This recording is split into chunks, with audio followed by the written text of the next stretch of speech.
जर तुमची skin dull झालेली असेल, चेहऱ्यावर सुरकुत्या असतील, पिंपल्सचे डाग असतील, पिगमेंटचे डाग असतील किंवा टॅनिंग झालेलं असेल फेसवर, ते काढण्यासाठी तुम्हाला हा व्लॉग बघावा लागणार आहे. कारण आपण यात आज एक बेस्ट असं घरगुती फेस पॅक बनवणार आहोत. त्यासाठी बीट आवळ्याचं ज्यूस हे घेतलेलं आहे.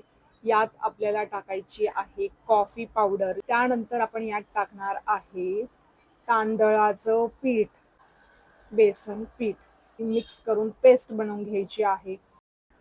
सगळ्यात आधी मी हेअर पॅक करून घेते आहे, जेणेकरून ते आपल्याला डिस्टर्ब करणार नाहीत.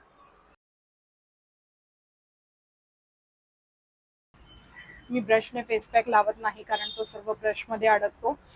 हे तुम्हाला असं 15 ते 20 मिनिट ठेवायचं आहे.